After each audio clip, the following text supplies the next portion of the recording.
Welcome to the Stacey Salyer Show, the podcast for property management leaders ready to think bigger about growth. I'm Stacey Salyer, and the only acquisition strategist in this industry who sat on all sides of the M&A table. I've been the buyer, acquiring a 370-door competitor during COVID using seller financing. I've been the seller, building and exiting a 7-figure business. And I've been the corporate evaluator as director of acquisitions, assessing over hundreds of companies nationally. That means I know exactly what you're thinking, what you're missing, and what actually works when it comes to buying and integrating in this space. On this show, we dig into acquisitions as a real business tool, not luck, not someday. You'll learn positioning, strategy, numbers, and integration from someone who's actually done it all. Let's go. Today, I have a guest on who is one of my dear friends in the property management world. She has made a huge splash and name for herself in the industry for all things investing, really, and working with landlords, and I think holding other property management business owners accountable, right, Yes. to what they do. And she had a huge keynote recently at the NARPM broker owner event in New Orleans. And so I knew that not only I had to bring her on because she's one of my dear friends, but also because she's super amazing. So I want to introduce the famous Hold It with PM Jen. Thank you. The crowd goes wild. Absolutely. Yes. Of course they do. I'd rather be famous than infamous, but I've definitely dabbled in the infamous before. Yes, I'm sure you have. So yeah, well, welcome to the show. I thought it would be really fun to have you on. And for those listening, I like to kind of recap where we're going to go today. I thought we would kind of talk about what you spoke about, NARPM, broker owner, kind of a highlight of that, how it relates to buying or selling property management companies, and of course, talk about what you're working on as well. I know you own a property management company in Pennsylvania, but you're doing a lot of cool stuff on the national level as well. So yeah, let's jump in. Give us the highlight reel of broker owner. Sure. So at broker owner, it was a continuation of this message I've been trying to bring to property managers, which is you need to build your visibility. And more than, I don't mean SEO or billboards or more ads. It's not what I mean. I mean being visible, being famous in your market for what you do. And so at NARPM National last fall, I did one on using video as this incredible leverage tool that is, by the way, for the most part free, as a great way to build your PMC. And what I've realized as a person who's walked that journey, who's made crappy videos for her business, for operations, who's made slightly less crappy videos for everybody to see, and who's really doubled down on this, I saw it grow my business. I saw it change the sales and marketing and the lead gen and how we work our leads and the quality of people we get to work with and how we retain our customers. All of that. Tremendous. I can't talk enough about it. But how does being visible as a property manager change the industry, change your life? And what I've noticed by building my visibility is that the opportunities that come to me in my business are just incredible. So from your perspective, from acquiring, either selling your company or buying other people's companies, that visibility is tremendously valuable in your negotiations, finding deals, all these things that come with it. But the being visible within your industry brings a lot of things to the table. So being well known among the vendors in our industry means I have more negotiating power. I get early access to things sometimes. Now I'm giving to those vendors as well. So when they need a test case or whatever, we're really cooperative. But from a public relations standpoint, like I've gotten connected with the Small Business Development Center and had a free research project done. I've gotten exposure on magazines and in news sources just by being visible. And I think property managers overlook it. Yeah. I think we're busy. Yeah. No, definitely busy. But okay. So I love all of that. But we're going to like rewind a little bit because I'm sure somebody's listening to the show. They're like taking their walk or they're driving to an eviction or whatever. And they're like, okay, that's nice, but whatever. You probably have a team and you feel comfortable doing it. Well, take us back to the very beginning. Like how many years are we talking? Are we talking you've been doing 2019. Okay, wow. Okay, so since I think 2019. 2019 I made my first videos. Okay. And how did that feel? Like when you sat down Oh. and you were like, I'm going to make a video. Was it a talking head video? And for those Oh of yeah. you who are listening or watching, talking head video is kind of what we're doing right now, right? You talk into the camera, you edit it, post it, and you're talking out loud. So tell us what did that feel like? Yeah, we had been using video for video tours in the properties for a very long time. So we were using video, but we weren't in them. And then in 2019, I rebranded the company. Okay. Okay. And there was a lot of announcing, and I wanted to use video for that. And oh, how was it? It was a little nerve wracking to put myself out there that way, to make them, to film outside near traffic and have it not turn out. There was just a lot of fumbles. And then the talking head videos I did in the office, I really, around the rebrand, did a lot of public relations. That was high effort video because that was new to me, but I was just doing it myself with my cell phone. Operationally, I started making videos that same year, and it was like in this dark office. And I used to use a teleprompter app that I could look at the camera, but right there, the script would be moving. And that's when COVID happened. And I really was like, wow, I have to push this because I wanted to have a conversation with each and every client about what was going on. I'm their resource for this. I was bringing the news. I was breaking down what it meant to them and their asset locally. And I just started making these videos on a weekly or bi-weekly basis, especially in the beginning. There was so much new stuff all the time. And listen, they're rough. They were filmed in spare bedrooms and closets and all these things. But that's when I broke out of the teleprompter app. And then my videos got a lot better. The teleprompter app stank for me. Right. But I knew my content a lot more because I was living and breathing these COVID restrictions and policies and things. Yeah. And so that was when I started putting it out there. And then once the COVID stuff died down, I started continuing to talk about my message and refine it and grow that way. So to answer your question, no, they were really rough in the beginning. But the great news is it's not like any property managers are out there putting out really sophisticated stuff, guys. I still am not. You don't need to be sophisticated. You don't need to be clean. People are hiring a property manager in Wichita, Kansas. You should come across as a property manager in Wichita, Kansas. You shouldn't come off as Savannah Guthrie on the Today Show. That level of smoothness isn't needed. Right. Well, and I think, so I hear that a lot. People have this misconception of, oh my gosh, I have to have all this perfect lighting. I have to have this perfect microphone. I have to have the aesthetics. My hair has to be done, my makeup, my clothes. And honestly, for those of us that are creating a lot of social content, we can tell you that those videos do not get views. They don't, the algorithm doesn't like them. At least on the platforms I'm on, and I'm on Insta, Facebook, not really so much TikTok, but I would say Instagram and Facebook, right? Those algorithms, they want kind of like the rough, like raw, real life stuff. So tell us, like, when you first started, did you have a vision of what you thought it should be, and has it changed? Or tell us about that. Yeah. I mean, I remember one conversation when we were growing the business and my sister had started working with me and we were drilling down. We were working a playbook. We had worked with a company in the industry and we were writing our playbook. And I said, if I'm in front of you, I sell you. Person to person, I can get your property to manage if I want it. And she says, well, great. Then we need to figure out how to get you in front of more people at once. And I said, okay. And we started doing speaking gigs. I started speaking at real estate investor meetups, Rotary clubs, just stuff like that here in my town and the local towns. And that's how it went into video because I saw the speaking work and I kind of ran out of things to go to. So I started making the video.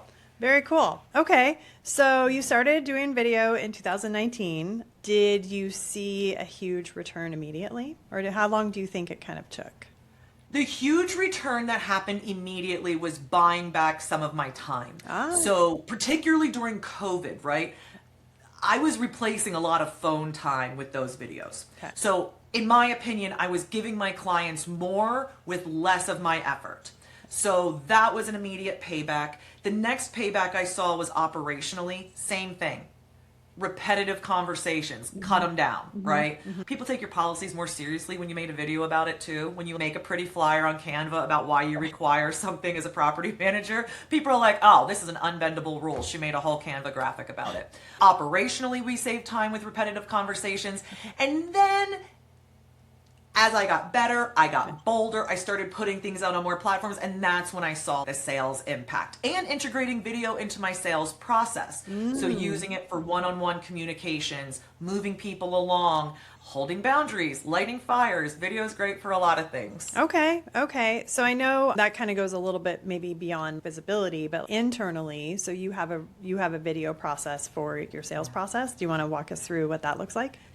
Yeah, so in terms of sales, so we have a typical discovery call, property visit, stabilization plan, and then onboarding. So to get the discovery call, I think I got a phone call last night in the middle of the night, got a voicemail, call me about my property. So that person got a personalized video. Hi, Allison, good morning. It's a little early for a call, but I'll send you this email or text. Good morning, this is how you can book a call with me. Can't wait to chat with you, right? That's just so much different than thanks for inquiring on our website. Here's the link, right? You just get me. I'm a real person. It looks just like this. I'm at this desk. So I use that. Then I'll go do their property visit. Usually I'm meeting with them personally, but afterward I'm writing a stabilization plan. And in almost all cases, the stabilization plan requires the client to be okay with us fixing the property for them, doing various deferred maintenance tasks. So it's a sale, right? I got to sell them on doing some work. Right. So I'll use video to walk through that. So, hey, Mr. and Mrs. Owner, so great meeting you yesterday. I've taken an hour or two and written this plan. I want to walk you through it. And I walk them through my reasoning. Why am I suggesting a rent increase, some tenant compliance activity, deferred maintenance? And I'm showing they know I was there and I've put a lot of thought into this. Then I'll close them, and then we'll use video. And by the way, over that time, I'm using pre-recorded videos to keep the questions down. So you booked a call with me, you get video library. If you're like a person who does their homework, you can watch some of that stuff. People ask me questions, I answer them, and then I can make sure when I follow up, include the video so they can hear it again. Pets in rentals. Why do you need my social security number? Just stuff like that. Right. The stuff that we're talking about all the time. So yeah, it's canned videos. It's one-on-one videos. Goes really well. Okay. No, I love that. That's really cool.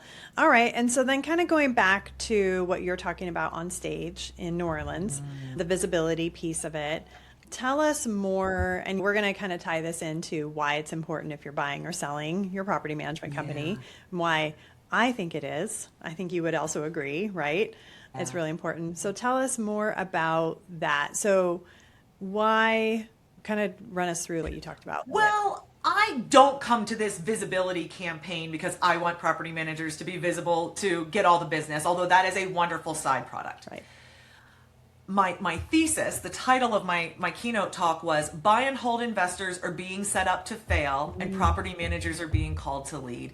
And just quite simply, for the buy and hold investor, the average investor, when they go to get advice on what do I do about my apartment building? Should I do this or that? There are two places they're going. They're going to their realtor or realtors, like people that they've done sales transactions with in the past, because of course that's your real estate expert. And the other one is people I call dream merchants. And this is your coaches, gurus, mastermind groups, all the way from abroad, bigger pockets, to like your Facebook forums, right? This like easily accessible, very well promoted, but not deep in expertise crowd, right? And so the deficiencies I find in both the real estate sales agents, right, and these dream merchants is their incentives, what they get paid for, does not align with the buy and hold investors' interests. And these people, while they have some experience, enough to be dangerous, they are not experts in the place to walk a buy and hold investor through the complexities of the issues that are coming up. But who would meet both of those definitions? Their incentive philosophy matches the investors, meaning maybe property managers who get paid a percentage of rents as time goes on, little checks at a time, right? No big checks in property management, little checks. And who's doing this day in and day out at scale? So I don't trust a property manager who's managed 20 doors for 20 years. But But you show me a property manager who's managed 200, 400, 800 doors for 20 years. Now you're talking about some reps where that person is beyond the, when we talk about problems, Stacey, because you're a former PMC owner, we don't get into like, and then the tenant said this, and then the tenant said that.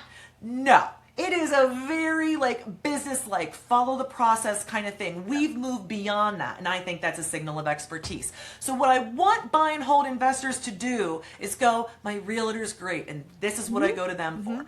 Dream merchant's great. They build inspiration. They do a lot of bulk education. But when I have a problem on my rental property in Poughkeepsie, I should be talking to the best property manager in Poughkeepsie. That is my information source. Now, the truth is, for the buy and hold investor, it's not like they're closing the window on a bunch of property managers who are sending them content. There's no famous property managers. There's famous realtors, contractors, lenders, right? There's certainly famous dream merchants. Yep. But there are no famous property managers. And I just think that's one of the reasons we're so maligned and misunderstood, is that we need more visibility in what we're really truly doing. I love that so much. I cannot love it enough. If I had the heart button right here, it'd be like ding, ding, ding. Just because you're right? I mean, when we think about everything that we watch, because I'm sure everybody listening has doom scrolled here or there a time or two on Instagram, TikTok, whatever.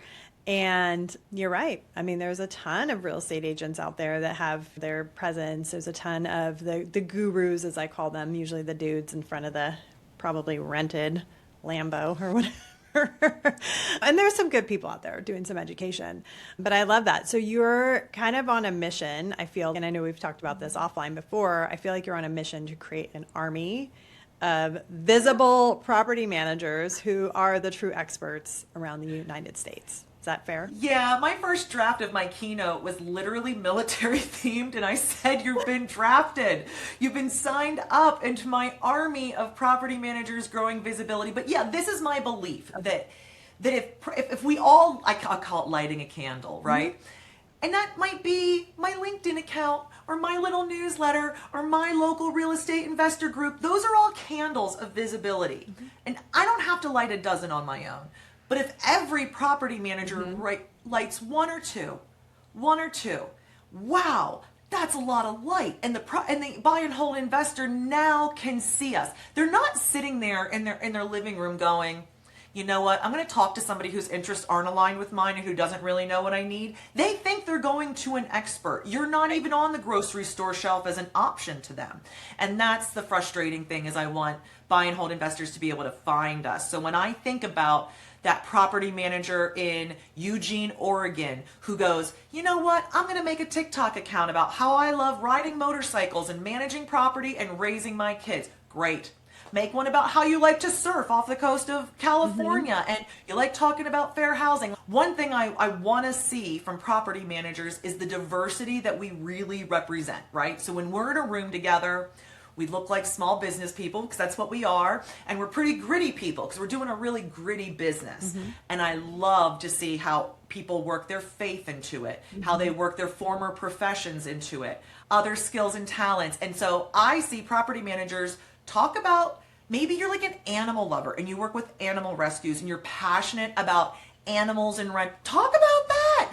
Talk about anything. I've made buy and hold my whole thing, that holding forever is what you need to do. That's how you make the most money. It's not sexy. It's not glamorous. That's my niche. That's what I feel the most passionate about.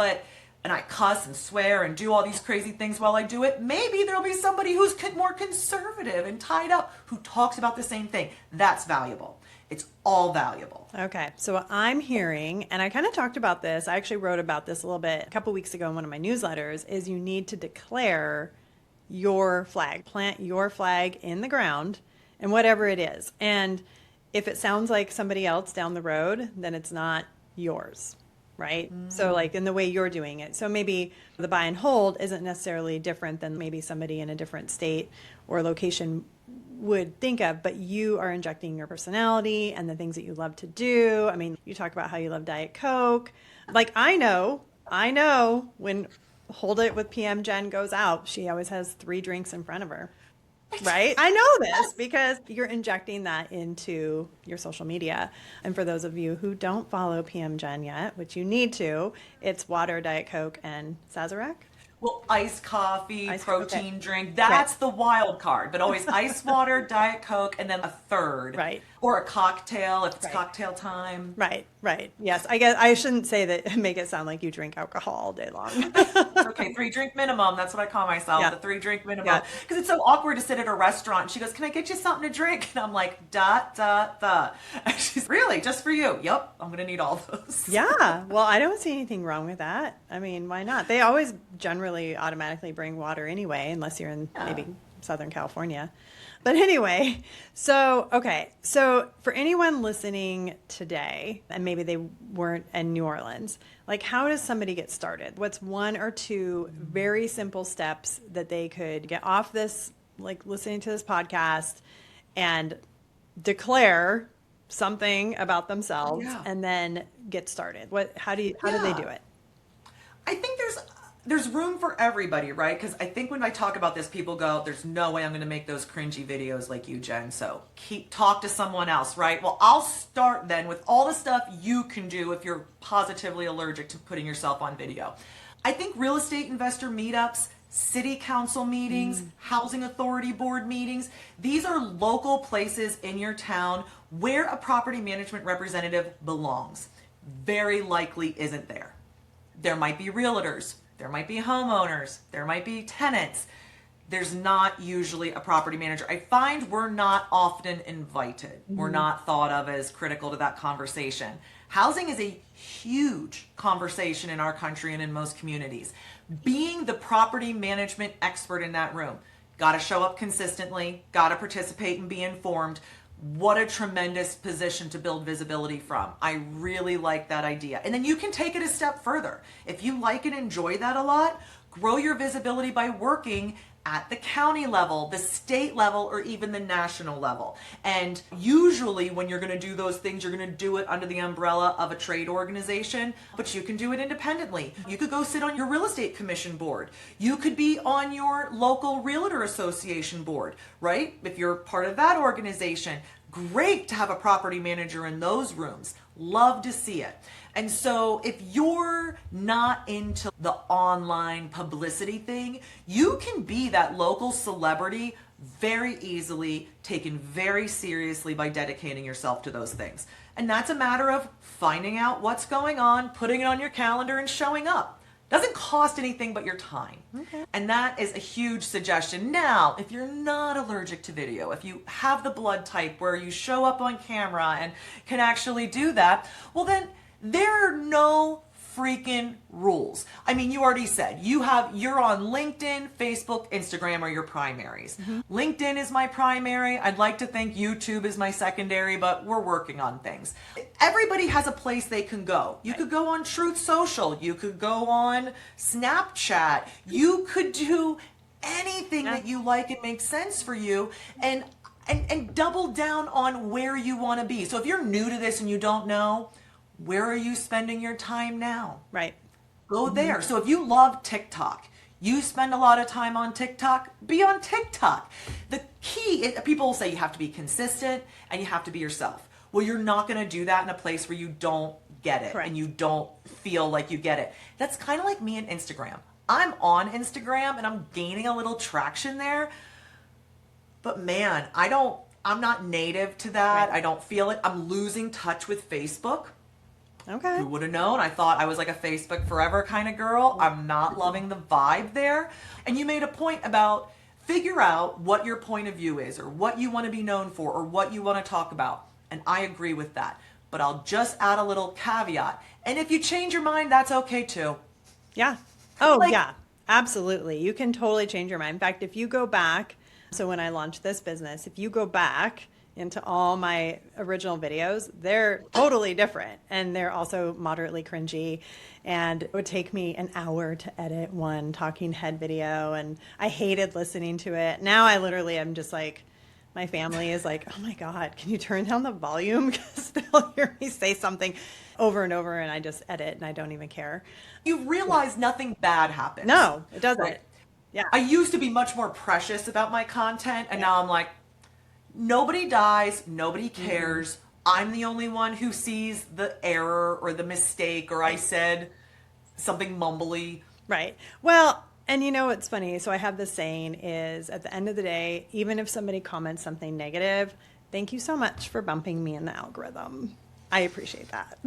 So, All attention is a bit of good attention right. in that world, which is uncomfortable for a lot of people, right? Which is why they might want to hang out those city council meetings Absolutely. or real estate investor meetups or things like that. Yeah, but like NARPA meetings are great. Your local realtor meetings are great. Those are not places to build visibility for you and your business. Correct. Right? Correct. So that doesn't make you Central Pennsylvania's property management expert because you are a member of Pennsylvania NARPA. Right. That ain't it. Yeah, you got it. Yeah, for sure. I would say the start is becoming the expert in your community so that you are the person they call when they have a property management question. And that means real estate agents, investors, friends of friends. I still get those calls. I sold my company the very beginning of 2022. What are we in 26?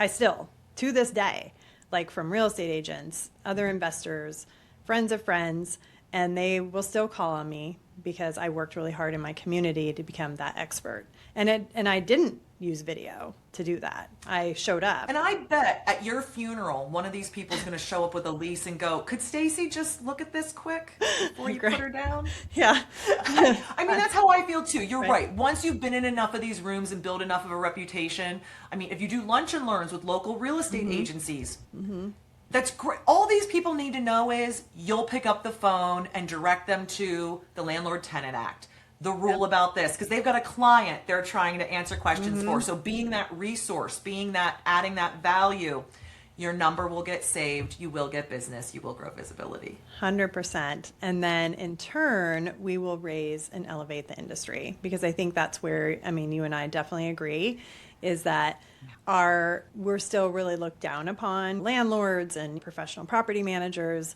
people don't like us. We're vilified. We're almost like police officers, right? Everybody hates cops and they hate landlords. You don't even know me. I'm actually a really nice person. Actually, I would say more people hate landlords than hate cops. Probably. I see those thin blue line flags everywhere, and I don't think there's That's true. You're right. I mean, for any property manager that's unfortunately been all killed. the spouses and family of police officers love them. I don't know if you could say the same about That is true.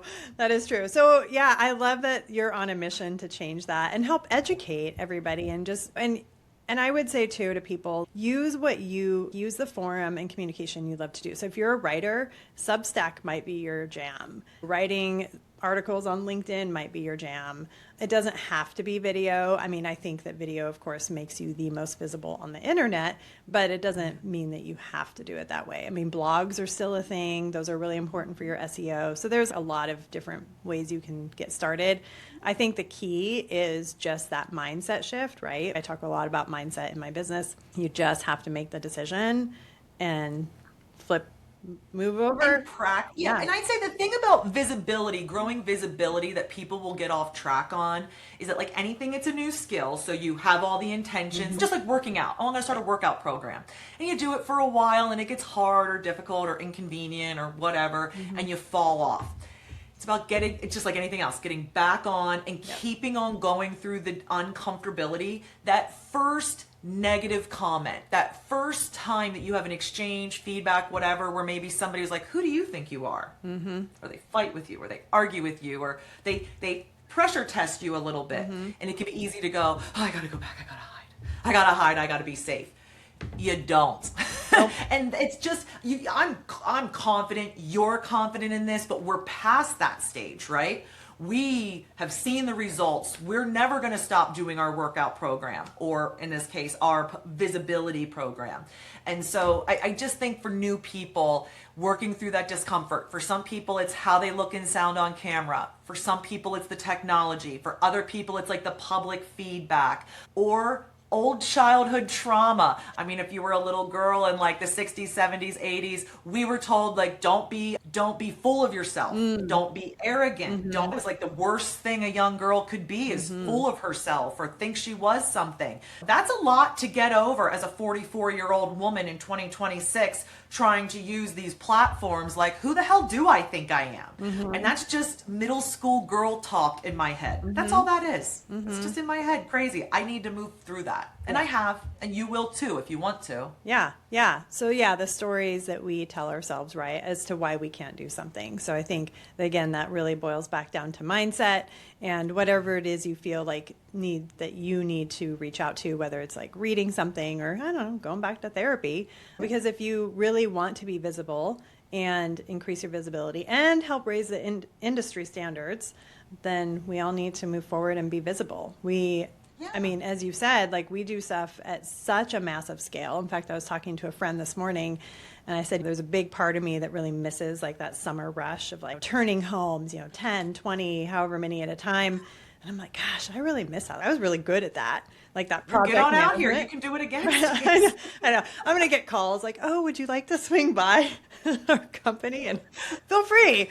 But, it's those kind of things where I was, and then I said it out loud. I was like, wow, really, that's a huge skill. People don't even realize like what we do. I mean, being able to turn so many homes in a short amount of time, like that's a big deal, right? Yeah, your average landlord that's on Facebook complaining, I'm like, you have one home. That's like that. And you can talk about so many different aspects of this business, and it's so fascinating to people who aren't in it. And another thing you could do that would be different is you can include your team or not include your team. So I have included my team in various ways, but I am really building a personal brand. This is on me. I call the thing Hold It with PM Gen, but there's only about 5 or 6 of us single family property managers out there growing our visibility in a real purposeful way online. And I see them adopting their teams into it in all different ways. And I love to see that because that's what's right and natural for that company. Right. So if the founder, broker, owner of the small property management company feels like, oof, it doesn't mean it's off the table for you. Right. Your company needs visibility, not you necessarily, but you can make it about you too, if that's your choice. Right. And that might be something to think about in the context of this acquisitions discussion, right? I'm building visibility for my company and I've continued to grow. I kind of grow one focus as visibility. And I consider Hold It with PM Gen as like encompassing one focus, but then it's like all this other stuff that isn't one focus. Right. And when I think about the potential for me acquiring other companies, well, you see a lot of people who get serious about acquisition get really serious about visibility. Back in the day, not that far, but remember Matt Whitaker? Yeah. Matt Whitaker, when they got really serious at Evernest, when it was GK Houses, I watched him go on podcasts, do a lot more stuff visibly, and people on his team were doing that. You see Tiffany Rosenbaum doing that playbook now. She's very, very serious about acquisitions, and she's building content and building her visibility and going to events and putting her money where her mouth is in terms of this goal. And I think if I was going to be growing my company through acquisition, I would be talking maybe about some different things that I'm talking about, because that's not one of my goals right now, but it would be incredible in planting those seeds. I know you train people on the calling, the letters, the emails, all the different ways you can source and find deals. But I hope it's in your playbook that just growing your visibility as a property manager increases your ability to acquire. And I would say be acquired. I mean, I don't know if everybody else has 20 emails a day from people talking about selling in their inbox, but I do. So if it's all of us, great. If it's just me, well, I guess making videos has made that happen. Because how else would you know I'm in Nowheresville with a company that I might want to sell? Right. Yeah. And that is something we definitely work on inside my program, is that extra piece of visibility, right? So if you're buying, it is, in my opinion, very important to have a brand. So not only personal brand, but your business brand, because part of buying is attracting buyers to you. There's just as much of an interview on both sides. Just because somebody's, I want to sell my company, doesn't mean it's a slam dunk. There's a lot of reasons why they might want to sell. And how cool is it if they can actually kind of get to know you? I'm using air quotes for anyone listening ahead of time. They see you on podcasts, they see you on video, they maybe read your blog, so they feel like they already know you before you even walk into that meeting. So you already have a leg up. This is what I talked about at National. People do business with people that they know and trust. And if you think about the normal client journey, right? If I know you, you're a prospect. If I like you, you're a lead. And if I trust you, I'm your client, right? The same can be said for this relationship building in the acquisition process. No trust is built through experience with people. And it's my assertion that we build this best one-on-one, breaking bread together, eating, talking like humans do. The next best is what we're doing now, still though using our faces, voices, hands to communicate, which humans have had 150,000 years to develop in our brains. How we construct and receive messages to and from each other using all of these things you see here. We've only had written language for 5,000 years. And we've only had widespread literacy, meaning most people could use that form of communication for 500 years. So our brains hardly know what to do with the written word in terms of conveying information and building relationship. And if I'm trying to get you to know and trust me, video's great. Because if you can consume me looking like I do, sounding like I do, making my funny faces and doing all these things, and then I'm with you in real life, or again on video and I'm the same way, well, that builds trust. 100%. That's an authentic person who showed up the same way. I feel like next time I talk to them, this is the experience I'm going to have. I follow through on what I said I was going to do, right? That built trust. So I can see video being, I would not send one email to a potential acquisition target that didn't have video in it. Didn't have maybe a canned video of like, hey, I know you're not looking to work here, but this is what I advertise for employees with. And it talks about what a great company it is to work for. But there's an individual video from me to you, Stacey. Hey, Stacey, we don't know each other yet, but I really want to meet you because I love what I see about your company. And listen, I'm looking to buy companies. Maybe that's you. Maybe you know somebody. Can I take you to coffee? Can I bring a sandwich tray by the office tomorrow afternoon? Listen, I'm getting 20 emails a day from various people who claim to have all this money and all they want to do is buy my company. I have gotten 0 videos. Well, you guys have heard it here. Look at this. This is like mic drop moment, honestly. And I think that's the thing is people don't want to think outside the box. So of course, one of my things is I'm trying to teach people to think outside the box. And I love that you brought that up because... Well, another way I grow visibility. This is off the wall, a little ham bony. I've made those cups, those Hold It with PM Gen cups. Yeah. And I got these sassy stickers. And if I do events with somebody or I get to know somebody and I want to build a relationship, I send that cup, but I send it wrapped in wrapping paper that is my face and my logo. And what I'm trying to do is create a little impact moment. You showed up, you went home tonight, and there was this package on your doorstep or in your mailbox. Everybody loves to get a package. It has colorful wrapping paper on it. How often do you get a package in the mail that's wrapped in wrapping paper? Or ever get a package in the mail. Maybe some Amazon, but that's not the same. Right. And I tell you, I see those cups everywhere. And I haven't bought that many. It's not like I've sent out hundreds. I've only probably bought in my whole time of doing this, but it makes an impact. I just had Vanessa Anderson, CEO of Property Tech, show off the package I sent her on LinkedIn. Now listen, I was building my relationship with Vanessa. I didn't expect her to post about it. But didn't I do both of those things with that? So what was that, a $28 cup and $6 postage? Oh, and the wrapping paper. But you see my point. It's not that much, but I've systematized it. I send out cups just about every week. Wow. I love that. I love that. And I love all of your creative ways and everything. I think that, I have one of your cups. Everybody does, girl. Yeah, no, I know. And I love all of this. And I hope that everyone listening today was able to kind of tie it back into why it's so important if you're buying or selling. You're not behind. You're only behind if you don't start. So I hope that people were able to take away one little thing where they could just start and just move forward. Baby steps, right? You just got to keep getting on the bike.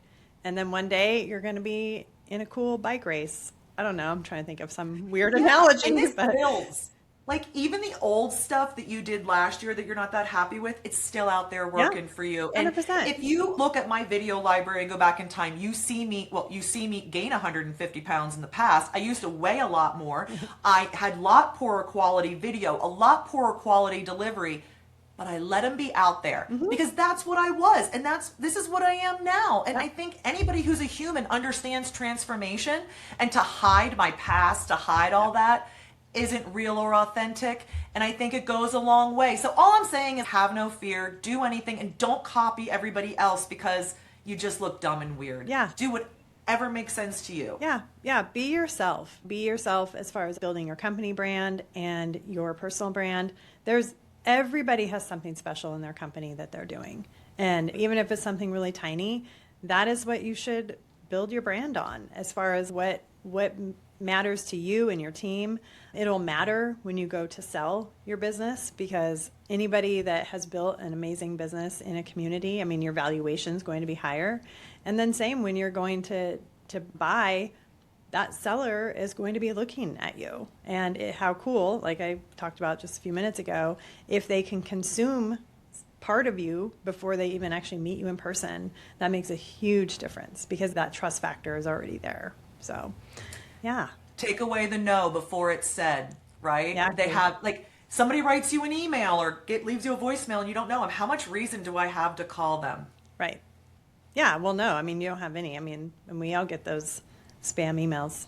Delete.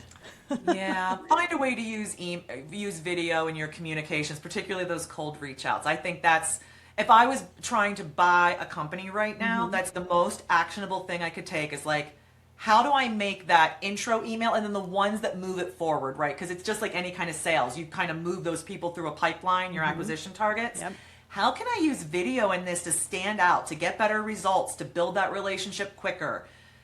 All those things you need. Awesome. Well, everybody just got major truth bombs from Hold It with PM Jennifer Ruelens out of Pennsylvania.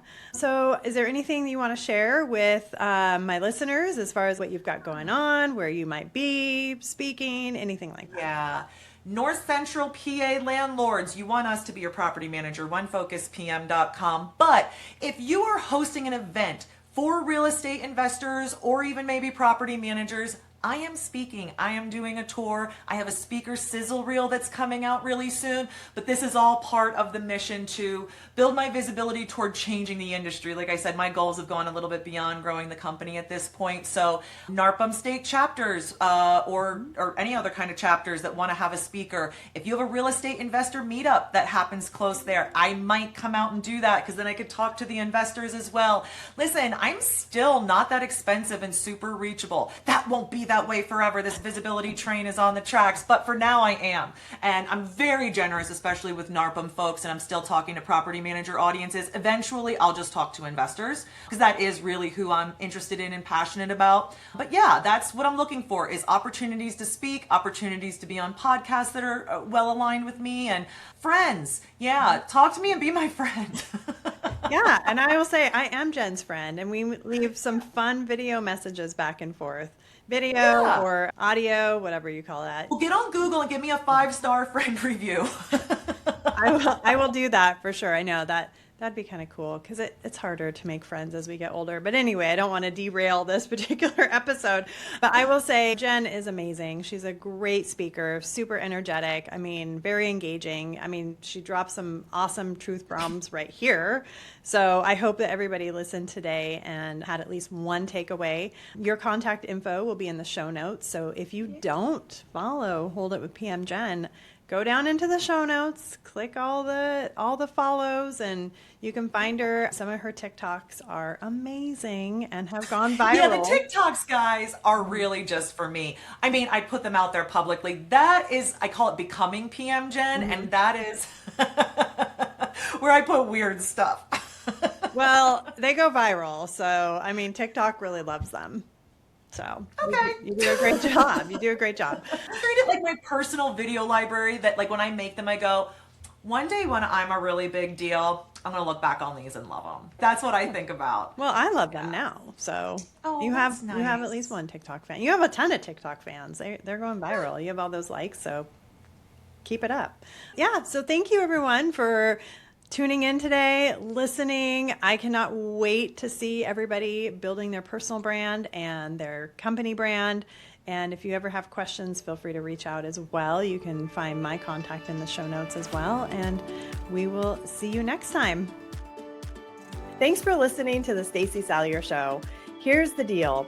You can read about acquisitions anywhere, but you can't learn acquisitions from someone who's done it the way I have. As a buyer, a seller, and from the corporate side, evaluating hundreds of companies. That's why I need you to subscribe and share this with someone in your network who needs to hear it. And if this episode landed, leave a 5-star review. It's how more PM owners find the only acquisition expertise in the space that comes from all sides of the table. And while you're at it, grab my acquisition readiness checklist on my website at staceysalyer.com. Then, when you're ready to move from growth thinking to growth building, explore the Built to Acquire program. Don't leave it on the table. See you on the next episode.